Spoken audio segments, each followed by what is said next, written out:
Every few years, a game reminds us why this medium is special. Not because of graphics, not because of scale, but because of how deeply it pulls you in. Clair, Obscur Expedition 33 is one of those games. Clair, obscur, double de nature, trouveras effet. Clair, obscur, dans des repas, tu trouveras sans aide. Expedition 33 is the kind of game that makes you want to completely immerse yourself in it. It's an incredible journey, with the only real drawback being that it was made by the French. But once the credits roll, something interesting happens. The game doesn't actually end, it keeps going. And that raises the real question: when is it enough? Is Expedition 33 a game you should finish or fully complete? To answer that, we need to paint a better picture of what the game is actually asking of you. So let's start with the gameplay. Expedition 33 is a game in the turn-based combat genre that mixes the traditional strategy-focused combat system with more interactivity. Instead of doing your turn and putting the controller down while the enemy plays, the game instead involves the player more by giving them the chance to dodge or parry. This combat system doesn't just reward strategy, it rewards mastery, which becomes incredibly important if you're aiming to fully complete the game. And as someone that likes to risk it all and push the limits as much as possible, the parry button was both a blessing and a curse. A blessing because it could completely shift the momentum of a fight with its incredible damage. It also synergized a lot with the playstyles I was going for with my different setups for my party members.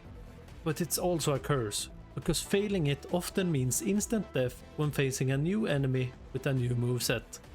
But what I think is one of the most difficult parts about a turn-based combat game is keeping the characters unique enough in combat.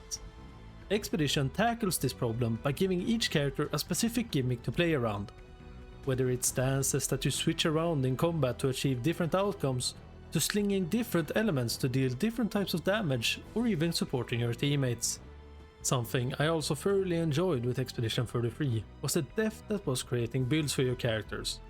It truly felt like it rewarded checking every part of the world to find different components that could be used in a character setup. And as an unhinged completionist, it was amazing. The main component being Pictos, which provided stat bonuses to the character it is equipped to and different unique abilities.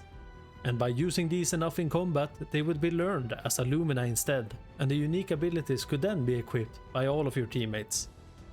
To finish off the gameplay section, I would like to talk about the presentation of the combat, and it's absolutely amazing. For me, it felt like the game leaned into the performance aspect of the combat. It's incredibly smooth and feels like I was watching a play or a theater performance every combat I was a part of. But while we're on the topic of presentation, let's see how the game presents itself through the environment and the atmosphere. Seram, dim dim da da da dim dim da da da dim da di dum, dim dim da da da dim dim da da da dim da di dum. There are a few times I stop in a game to take in the view, and even less times I stop to listen to the music. But I found myself absolutely mesmerized by this game and would during several occasions just stop and take it all in. Let's just start with the game's art style. It's inspired by Belle Époque France, and while I may not pronounce it correctly, I can definitely appreciate how it looks. This style truly gives it a distinct look that sets it apart from other games. The environments all look like you are living through a surreal painting, blending classical European architecture and blending that with fantasy elements like vibrant colors to truly give it a unique feeling. And unique it is, and it stays like that for every area of the game. From a whimsical forest to walking through an area split by fire and ice. The enemies also blend nicely into the world, but instead of having the surreal painting vibe the environment gives off, the enemies instead gives off the feeling of being living statues or other pieces of distorted art. But during my playthrough of the game, the thing that surprised me the most was the music.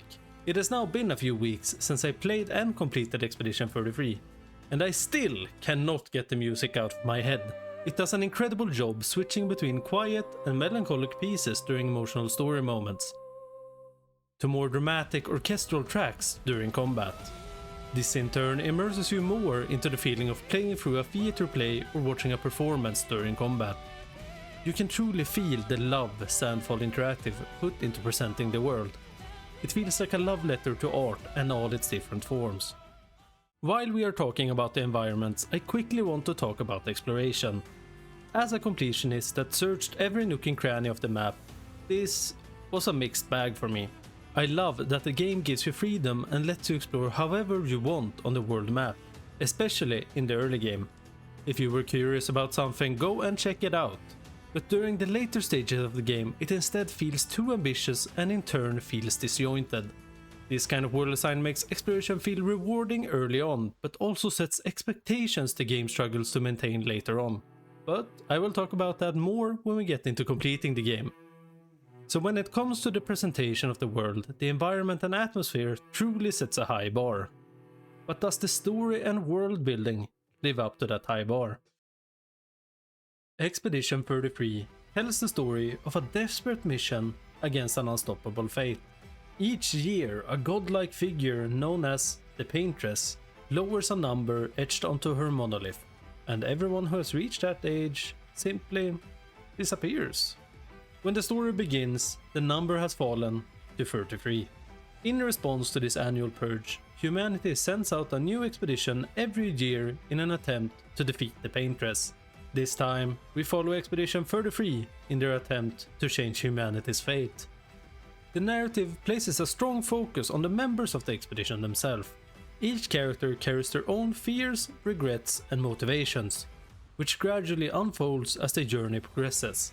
Rather than focusing purely on action, the story explores the themes of morality, hope, and humanity's stubborn desire to fight against an unfair destiny.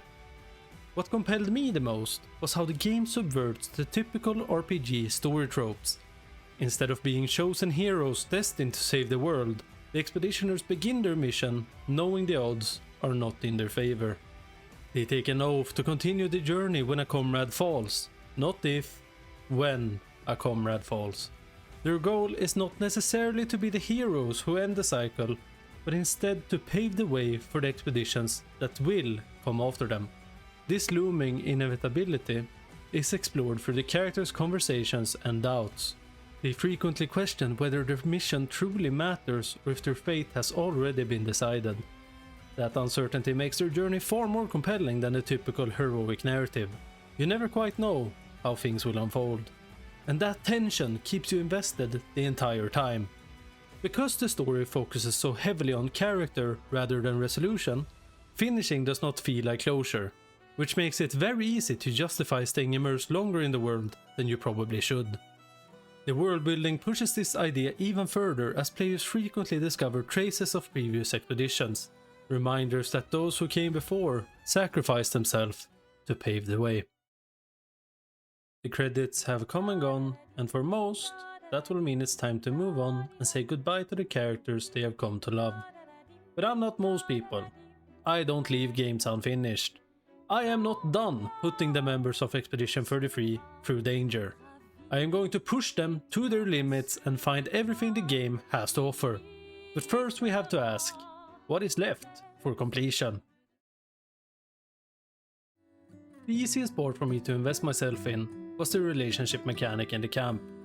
By talking to the other members of the expedition, their bond increases and we get to see more of the characters than in the main story. And the best part is, these stories are incredibly easy to find and complete. Most of them boil down to you getting to know a character and helping them out. What exactly they need help with, I will not spoil. But I will say this, you can truly feel the love that has been poured into each of these characters. But I can already hear some people saying, "Oh, I don't care about the characters, so why would I do this?" Or, "I am not a psychopath that needs to complete everything." On that second part, good for you.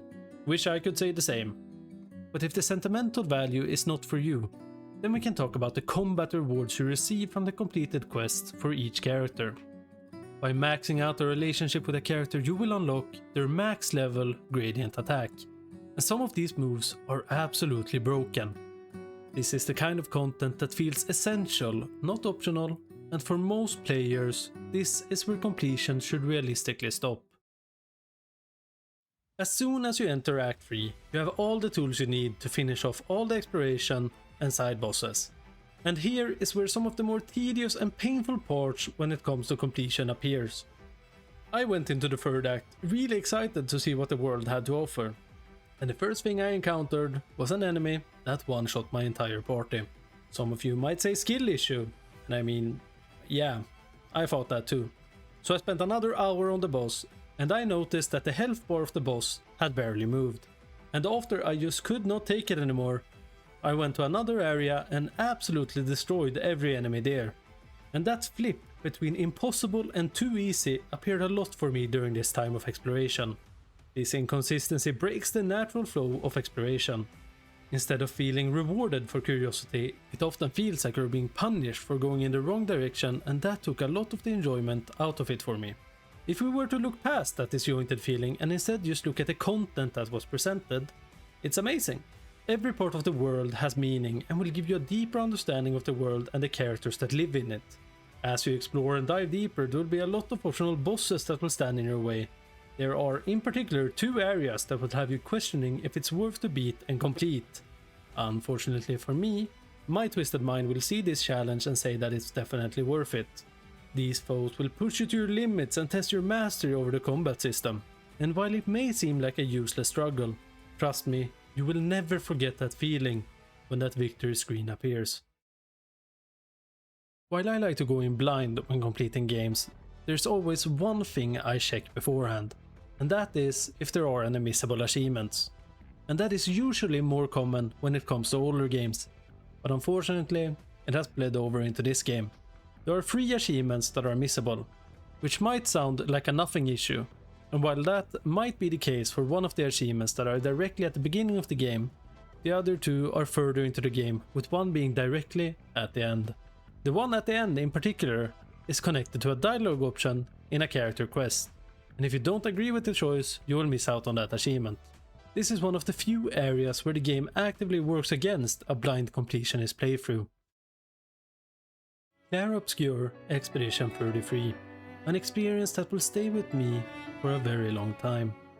From the characters I came to love, to the story and world that drew me in and kept me engaged through the entire journey, to the deep combat mechanics that pushed my completionist mindset to the limit.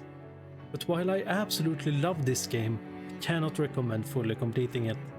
The extra dedication that is needed for the 100% will turn most people off from the game and take away from the entire experience. I am going to give this game 2 scores. From a non-completionist perspective, I will give this game a 10 out of 10. But in terms of completion content, I would give this game a 6 out of 10. Expedition 33 is at its best when you're experiencing it along with the members of the expedition, not when you're trying to conquer it. But why did I push myself this far? Of course, it's for those who come after.